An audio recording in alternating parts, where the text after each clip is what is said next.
Welcome everyone to episode 2 of 100 Proof Geek, a weekly show where a few friends might drink later and talk about everything geeky. Today we are joined by Jose Jimenez, also known as Nipples O'Houlihan. What's up, everybody? We are also joined by David Pantoja, our resident artist. Hey, everyone. And Victor Miranda, who hates the Popo. Yes. Well, there you go. So this week we have some great topics for you. We're going to start off by talking about DLC. In particular, one a little close to our heart, as we discussed last week a little bit, the Destiny DLC, and then just DLC in general and how we're spending a lot of money for content that should maybe really be available to us. I think Nipples would like to spearhead this one, though. All right, so let's talk about the Destiny DLC, or lack thereof Destiny DLC. So Destiny DLC came out this past Tuesday on the 9th of December, and we were promised a whole lot of more story, great storyline, because they supposedly noticed that the storyline was so crappy with the original game. But they pretty much just gave us, we paid $20 for just 3 missions, somebody else at the tower taking up space, and a couple of guns that we can't get yet. 2 strikes, raid, bounties. We didn't get that already? But I'm saying those are new strikes, raids, and bounties. Is that not still 3 missions? But it's the It's 3 missions, 2 strikes, because we happen to own PS4. Thank you very much. Okay. For rewarding me for the $400 I already spent. And then at the same time, it's just, where's the story? It's the same setup where you get like 2 seconds of commentary before the mission, and then that's it. You just got a chick in there who apparently hates the Hive for her own personal reasons, and she's like using you as a bounty killer to kill everyone. So you sound mad angry. You're like, you know what grinds my gears? Exactly. When they don't give you any storyline. Because it's extremely upsetting, dude. Like, I play this game pretty much every day. And so they made me spend pretty much. And then they made me... No, he's got a wife. Yeah, exactly. They made me spend $20 more and promised me the world and gave me peanuts. But I remember someone last week saying that they didn't care about story, so whatever. No, that wasn't me, though. I did not say I didn't care about that was you. That was you. I didn't care why the Hive and the Fallen are fighting. They told me to shoot them, so I'm shooting them. No. There you go. So now you downloaded it. I'm gonna have to annotate the... No. we could go back and we put a clip in there if we have to. But at the end of the day, I said the gameplay was good enough to keep me coming back, and it made me not care about the storyline, but it'd been nice to know why I was shooting everybody. Right. It's fun enough so that you start to not care after 100 plus hours in.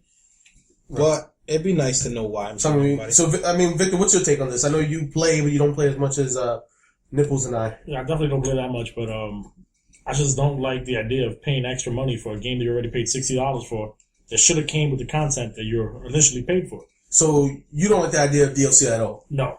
But what about this? Like, you see Far Cry, they came out with Neon Dragon, right? Something to that effect, yeah. Something like that. Far Cry 3 came out with, like, a DLC, which is basically a standalone DLC, where it's its own story. It just used the Far Cry setup, and it cost like $20 to download, and it was literally like another 10-hour game by itself. No. How long was it? It was like a 5-hour. Even it was a 5-hour game. Even that might be too much. It had its own like storyline. It had its own thing. It just used the setup that Far Cry had. You're literally paying $20 for another game. Like the Call of Duty ones. What's the point of that? Oh, I don't know what the Call of Duty. They give you a few maps. Well, that's always stupid. That's like Halo. That's like, I'm not going to pay for a costume or some maps or a new skin for my gun because I really don't give a shit. Like, I don't see the point. But I think that's the future gaming because a lot of people, they keep on paying their money. They keep on doing it. Right. So, I think what Dave is asking, though, is that, so DLC, I think, it's a double-edged sword, right? So DLC, for what a lot of people know, is that DLC is just like extra maps or a couple of missions or some little action stuff to give you more gameplay of a game that you've been playing. But what about the DLC like First Light, which is DLC to Infamous, Second Son, and the DLC that he was talking about, the Neon Dragon, Zeo Dragon, whatever. That it's additional content to a story that you are familiar with already, but it's got its own story in perpetuity to what's already happened. That's different. When it's different, it comes into play when you branch off of an existing story and give me a little something different or maybe a little backstory. That's understandable as DLC, but take Destiny, for example. You can't really call something DLC when it's already on the disc that you already paid $60 for. You downloaded it. No, you didn't. Because if I can get into the area without having to fight any enemies, that's not DLC. It was already there. But you can't play the strikes or the story or get any of the extra stuff. But I can go see it, though. If I can go see something, that means it was already there. Right. I mean, that might have been $65 that I paid for the game. So you're just exploiting my money at that point. You chose to take something off and remove just a certain section that was already on the game. Yeah, so you already planned to put that there, and then you took away from me and was like, you know what? I'm gonna take $20 from this. Well, don't get me wrong. I totally think that. I mean, I agree with you. It really sucks when you get a company that's just so desperate to make money off of their audience that they're gonna purposely cut a game short to be like, oh well, we could have added all this stuff and we planned on adding all this stuff, but we decided to cut it off and give it to you later so you can pay for a DLC to get the rest of the story. That sucks. But what I'm talking about is DLC is fun when you play through an entire game, you get the entire story, and you're like, yo, I really like that game. I would go back and play it, but I just can't see me playing through it again for 20 hours just because. And then later on they come out with like, you know, an expanded story like, oh, after you've already beat it, you can go back and play more story, and they give you more in that world. Like Grand Theft Auto, they came out with the right, like yeah. what was it called? Gay Tony, the Ballad of Gay Tony, where you already beat the game, but now we're going to give you more in that world. It has nothing to do with the original story, but you have more. When it's like that, I agree with it. Right. I would pay the extra money, but to give me something like what Destiny did, right? Destiny definitely screwed up. They gave you something you should already had to begin with. Okay, so wait, I'm sorry, I have to interject here. So, granted, these areas were available to an extent because nobody knew anything about the strike. Nobody knew anything about a couple of places that you end up in the new DLC that was provided. In addition to that, the guns that are in the DLC now were not already available in the game by any stretch of the imagination. Yeah, okay. There's a whole set of armor, there's a whole set of guns, and there's some more armor sets and guns coming out with this one DLC. So the areas in which you were allowed to access that may now be a part of DLC, frustrating 100%. In addition to that, though, those areas that you can access now aren't even a part of this DLC. So the frustration that people are expressing kind of blows my mind because nobody has seen this. There's one place that you could see that is a part of this DLC. That's the Seraphim Vault. It's a small section off into one of the story missions. But and the terrestrial complex. The terrestrial, no, that's the end of that whole area you cannot. The end of that mission, granted, we haven't seen before, but the first half, you've seen that already. Bro. Even for the people who were able to get in there, there's they weren't able to show what exactly was there. But the terrestrial complex, there's missions in the original game that show up there already. But they don't take you into that last area where you fight. Right, but that's a still new area. It's still a new area. So I mean, okay. So I can understand, you know, how people may feel slighted. Well, I guess the question here is what warrants DLC? You know, like Victor said, is it just going to give me a little bit of a new map, some new guns, some new skins for my character? Because I gotta be honest with you, for me, that's not enough. I don't want to spend $20-$30 on a DLC that's just going to make, you know, my character look more amazing on the computer. Like it's foolish. So if you're going to give me more story, more playing, then I'm game for that. Right. Okay. So here's the thing. I think the part of the DLC that we're also neglecting is not necessarily the DLC, but the season pass. I think the season pass is what may make the DLC more enticing. Only because you look at a game. What's the game with Claptrap and he's in Borderlands, right? So you look at a game at Borderlands, and I think they said something to the effect that Borderlands 2 got about $120 worth of DLC content. $120. If you think, let's do math, that's 2 games. 2 games plus $10 because there's no tax. But how much was the season pass? $40. To the point where they had to end that season 1 season pass and say season 2 season pass is an additional $40 and you will get even more content. So I think part of it is we might be getting too far ahead of ourselves where Destiny and Bungie and the studios who are running this operation are going to say, well, season 1's DLC pass is going to be 4 pieces of content, additional content, or 3, or whatever the case may be. Where that $40 actually adds more value, adds more replayability. Because you know what though, I think, you know, part of what you guys are misunderstanding is that a $65 game is fantastic for about 10 hours. If you add the DLC and you add the game time, we sat down after last week's episode and we actually looked at our numbers. I'm at 400 something hours played. You're at 300 something hours played. That's a lot of time spent on one game that you will never have spent, even on some sports games where people play over and over again. I don't think any of you guys can say that you've logged hundreds of hours, 400 hours on Madden or baseball, soccer. I say about 100 or so, but definitely not 400. But see, then at the same token, that's one game. That was prior to DLC. We recorded the last episode before the DLC dropped, right. So that was prior to that. I can't say that I'm gonna drop another 400 hours based off of what they gave me. Right. It's just not. It's not plausible. Right. So if you make the argument that they're giving me more, they are giving me more, but they're giving me more in a limited quantity. That again, in a case like Destiny, some of it, if not most of it, was already available, aside from the guns and stuff, which is cool, it's nice, but it goes back to what Victor said. It's just I'm gonna pay $20 more for pretty much me to just dress up my character. So then, at what point do you guys feel like that DLC? You need to have DLC then?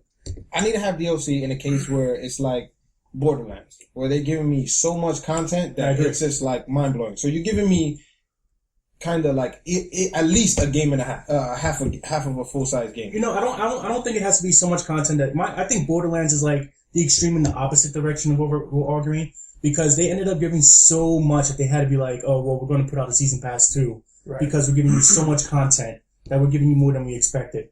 Because you know when they do season passes, they don't say, oh well, right. It's going to be this much content or it's going to be that little content. They're just going to say whatever we happen to make or whatever we happen to put out. That's what you're paying for. Pass. Right. You might get 2 things. You might get 6 things. You know, six downloads. You might get 2 downloads. You might get 1. Whatever the season pass, whatever we plan to put out, that's what you're going to get. Is what you're giving the season pass. It's like a grab bag. And so I think Borderlands is the extreme of one end where they gave so much that they had to do a second one. But then you get Destiny where it definitely feels like they cut things out of the original game to make a DLC, and then they tweaked that and they added more stuff to it and blah blah blah. But it doesn't feel like they're gonna go too in depth with the first season pass. You're probably not gonna get a whole lot. You're probably gonna get 3 downloads, maybe 4. You know, can we hit somewhere in the middle where you're getting more bang for your buck, where you're spending an extra $40, $30, and you feel like, all right, well I'm getting at least half a game, right? You know, because if a game costs $60. I don't pay $30 for a DLC, I want to get half a game, or at least, you know, somewhere close to that. Right. I don't want skins, I don't want guns, I don't want maps. Sure, you can add those things in bonuses, but I want, like, real content. I want new places, I want new characters, I want a little bit more extra story. I want the whole 9 yards. Right, I get you. I mean, I'll be honest, I didn't follow with Borderlands while all this DLC fantasticness was happening for them. I can tell you that in my personal feelings, I don't think they said, hey, here's Season Pass 1, get $200 worth of stuff for free. Yeah. You know, I think it was a happy coincidence. I think maybe somebody had messed up at Borderlands, dropped the ball, and they said, hey, I think we gave out too much stuff. But at the end of the day, I mean, it was a happy coincidence for the people, you know, that played Borderlands, love Borderlands. And so, I mean, I keep my head high for Destiny's DLC and Season Pass, and in the hopes that my $35 was well spent on, you know, maybe 3-4 packs of DLC expanded content. Okay, so just around the table, DLC, buy it or just go get a new game. Okay? You know what? Me personally, I've always been against DLC. I've never really had any strong desires to purchase DLC. However, Destiny is one of those games that's really got me by the nuggets DLC right now. In general, though, buy it or go buy a new game. It's, you know, but I can't just answer that. It's a real touch and go kind of thing. It's a very based on game kind of experiences. In general, I'm gonna have to say no DLC. Just buy another game. Yeah, definitely no, because the only DLC I actually purchased was the ones for Call of Duty, and they were horrible. But you purchase them like every year, right? Yeah, up until like the last. Yeah, because you know, like it's just because they give me everybody buys them, and then all your friends are playing it. So then it gets boring when you're not playing with nobody. Right. So then you want to play with your friends. That's why. Right, because don't they have a thing where you have to have the same DLCs as everybody else to play with them? Right. Yeah. Yeah. That's terrible. So it's like, but you know, I think that is going to continue to happen unless that we decide not to buy them anymore. That's not going to happen. And we don't buy them anymore, and then they'll have to change their strategies. But I don't see nobody not purchasing them, so I don't think it's not going to happen. All right, Jose? Yeah, I would like to say I'm done overall, but Destiny kind of has me by the nuggets too. It's just something about it that I just can't, like, it's like a bad drug habit. Oh, yeah. So I'm going to suffer through this one, try to max out everything I got now, and hope that the next one's better. David? Yeah, I think I'm middle of the ground. It depends on what game I'm playing, if I'm into it. And what I'm getting. Like, if I could read, all right, I'm going to get this, that. All right, yeah, I'll buy it, you know. Was it BioShock Infinite? Right. I got lucky. I got 2 extra, like, episodes to the game that happens outside of the original area. So, like, that was cool. But usually I don't buy season passes or DLC because it's like what Victor said. Usually get something that's just up. So I think as a whole, the standpoint is DLC is a very circumstantial kind of thing. On average, us at 100 Proof Geek, we don't necessarily see the need for additional DLC or downloadable content, just for anybody who's not sure what the acronym is. But it is circumstantial. Hopefully, you know, there are enough circumstances where, you know, it's warranted. I will say this, and this comes from Podcast Beyond. Colin Moriarty always says, you know, vote with your wallet. Spend your money on the stuff that you want to see more of. So if you want to see more of Call of Duty DLC, Victor, you go ahead and you keep buying that, even if you don't want it. Nah. Okay, guys. So next we're going to go over to the Note 4. I think it's something worth discussing. Apparently the Note 4 has a new iteration coming out. It's being worked on currently in South Korea. Note 4 is one of Samsung's flagship devices. It's one of the larger devices that they offer. Just before their tablets, and it comes with a stylus so you can write, draw, ink, etc. with your stylus on the screen. Victor, you were telling us about it. You know a little bit more in depth about the Note 4? Well, pretty much right now in the US they offer the Snapdragon 805 and processor, and they're working on in South Korea with the 810 processor. So what exactly does that mean, though? What does the processor do for the phone people? Well, a lot faster integrations with how many apps are running at the same time. But, you know, I just got my Note 4. So what? Am I SOL out of my device now? Because what if that processor makes it over here? Right. Then I'm going to have not the latest model phone. He's struggling. He's really upset with the idea of having just upgraded and then now having another potential upgrade. Let me ask you this: does it really matter if the processor is slightly better than the one you already have? To me, it is. But why? Yeah, it's just like having the latest and greatest. Jason knows. Gotcha. Right. He's the same way. So here's my thing, though: are we upgrading too soon as a culture? I mean, when I worked wireless retail on a regular basis, I would see people come in beating down the doors for the latest iPhone. All right, Grandpa. And why their kids had to have the latest iPhone and why they need the latest iPhone, and people would come in with schemes and plans and agendas and trying to figure out how can I get that iPhone 6, 5, 4, S3, green, blue right now today? How do I get that right now today? All right. And so with you guys still in the retail space, we're not going to discuss exactly where, but you guys see, I'm sure you're still seeing with the Note Edge and with the Note 4. They're victims themselves, like Victor just said. Well, right. So, I mean, yeah, Victor's obvious and Jose, you guys are the fanatics. Yeah. Are we upgrading too soon? Let's talk about Jose's already changed his phone again. Throw a shot. Shot rated. Shots fired. I definitely didn't. So small. I see you have a Note 4 instead of a Note Edge though. So I definitely like that. So small annotation. That was my standpoint. So you should have got a Note 4. I already had one. I thought the Note Edge was better, and then I got stuck with it. Wait, then you went back to Apple? The Apple? We had no more. Let's not go there. So just a slight recall back to last week's episode. Our resident phone fanatic said, if you got it, keep it. Unfortunately, that was not true to himself. So I guess this is the part where I say we do not offer any advice on how to handle your cellular contracts. Use your definitely best, not. Use your best judgment. There you go. So, but I feel like I agree. People are definitely upgrading too fast, especially with the iPhones. It's more of a status symbol. Versus what you need in your pocket, what the phone can do for you. Says the man with the iPhone 6. Yeah, right? Hey, man. It is what it is. It's a reliable phone. Wait. What phone phone did you have last week, Jose? I had the Note Edge. And thankfully, that is not in my pocket anymore. And 2 weeks before that, what phone did you have? The iPhone 6. So you went back to the iPhone 6? And before that, you had the Note 4. No, I had the iPhone 6, then I had the Note 4, then the Edge, now the So iPhone you 6. said in a month's time, you've changed your phone 4 times. Yes, that is correct. And then again, so you're going to tell us that we're upgrading too soon?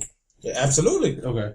Take it from him. I'm definitely a victim of it. I'm indecisive. It just burns a hole in my pocket. I gotta change it. So there you go. But here's the thing: what is it that's making you change the phone so quickly?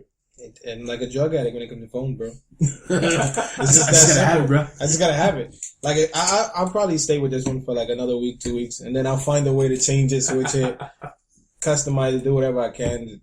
I just get bored. You have two different phones, one the G3 and then the Note 4. Yes. Do you fall prey to this early upgrade problem? Well, one of my phones is my company phone, so I don't have to pay for it. So kudos for that. Okay.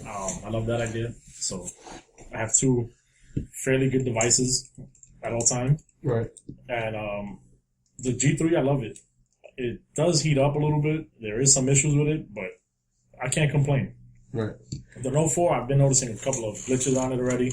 Is that because it has the A5, not the A10, right? No, I don't know if it's It's definitely the process. It's a process. I don't know what it's about, but it does have some glitches. There are a few blogs about it already. Okay. But does it break it for you? Like, yeah, it's like, yeah, I'm done. Does the glitches just make you go, forget this, I need to get something else? Well, it depends.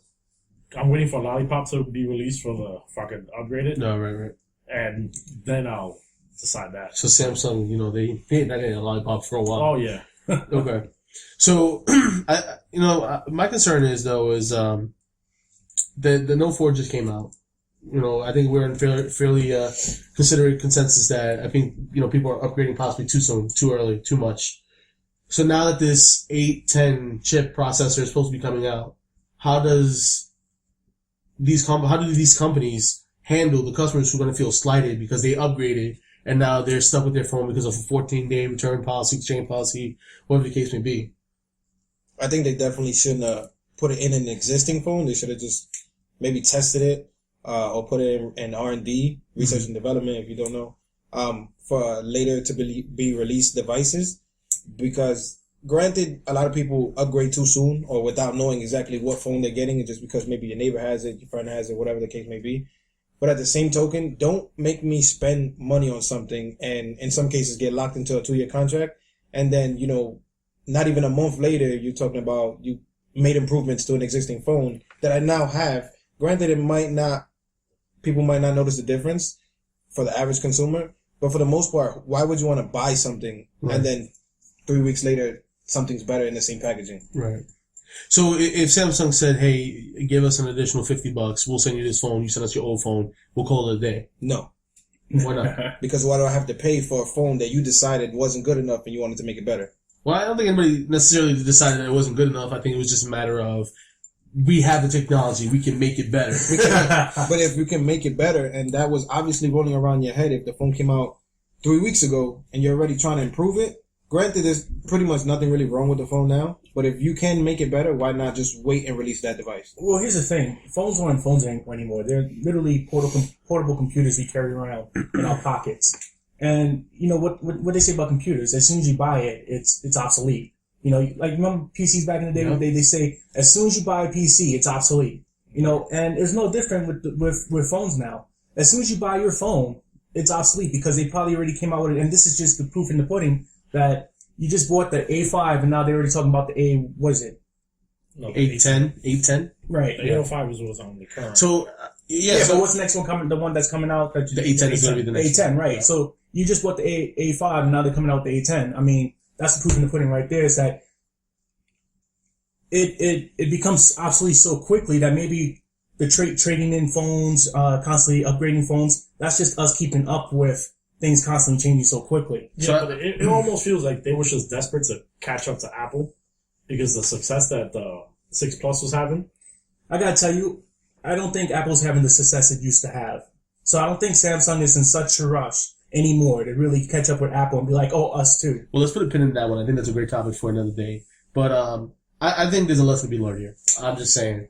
I have a Note 3 that I got because I know people in there got hooked up. Before that, the guy who's talking about, I want to get a new phone. Because I had the Note 2 for 2.5 years, maybe. And I just continued to use it. I'm waiting for the best possible deal to get an upgrade. I have 4 phones that I have to upgrade at the same time. So I'm waiting for the best possible deal out there. I'm not necessarily looking for the latest and greatest anymore. I just need something that's going to be as top of the line as I can get it and at a great value. And I think the benefit is because you guys already upgraded early, and you both got no 4s that you, or had no 4, has no 4 that you're not terribly happy with. I get the benefit of waiting, being patient, and get the 810 while you're stuck with the 85. What a jerk. I think we learned a lesson here today. Well, I just got a Moto X, early. The second gen at home. That's courtesy of Motorola. Anyway, we're not going to talk about Victor no more. He's a jerk. But you know what? If there wasn't Victor's and Jose's to buy the newest and best, would be horrible. Samsung wouldn't be they wouldn't putting out another phone. There was no Apple fanboys because they go crazy. They change one little thing and oh my god, they invented something new. You're not a fanboy? Not of Apple. No. Okay, but you're a Samsung fanboy. I won't say Apple. I mean Samsung because I could get any phone. I could go. Okay, you're an Android, but you're an Android fan. Because I like having options. Oh, but you're an Android fan. Yes, because this has come from the guy who's complaining about them getting a slightly better processor. If there's anybody that likes Apple, right? Let them write to us on Twitter or anything and tell us what was the last thing that Apple invented. All right, so that's a request from and Victor just called from Victor Miranda. If you guys have more. Yeah. So send us some tweets at 100 Proof Geek at Twitter. You can email us at 100proofgeek at gmail. Send us what were the last great inventions Apple came out with? What do you think makes Apple... Not reinventions. Actual inventions. Yeah, he's trying to cause a fight. So I think it's safe to say that for those who have the 8.5 chip and have no means of getting the newer, latest and greatest... they may feel a little bit slighted. For everybody else who hasn't gotten an upgrade yet and is looking to upgrade, hold out. There's a possibility there may be a better phone coming your way with an 810 chip. And all that really means that you'll be able to run multiple apps and 2 windows and all that stuff at the same time, much smoother and faster and better. So that's been another episode of 100 Proof Geek. Again, please send us your thoughts, your topics, your suggestions, what you'd like to hear us talk about, discuss. And then again for Victor Miranda, we're going to keep throwing his name out there so people know how to look for him. Please feel free to send us some thoughts and suggestions on what was Apple's latest and greatest inventions, not reinventions, according to Victor. I don't necessarily know what that means. Subject Victor. Yep. Victor, what's your Twitter handle? Regan183. So you can reach him at Regan183 on Twitter. Jose? You can reach me at mosthated_hove on Twitter. On Twitter, you can also add him on PSN if you want to play some of that great Destiny DLC that he loves to talk about. Yeah, let's get in that Destiny Dark Below raid. David? You can reach me at Twitter, PixelDave1 at Twitter. At Twitter. And then you can follow me at 100 Proof Geek. I am the Twitter master. 100 Proof Geek. Send us all your requests, your thoughts, your likes, your dislikes. We'd love to hear what you guys are talking about and thinking about He's a out tweeter. there while listening to the show. I am a tweeter. Ladies and gentlemen, we at 100 Proof Geek want to apologize for the shortened episode this week. Please continue to listen as we provide you more content next week.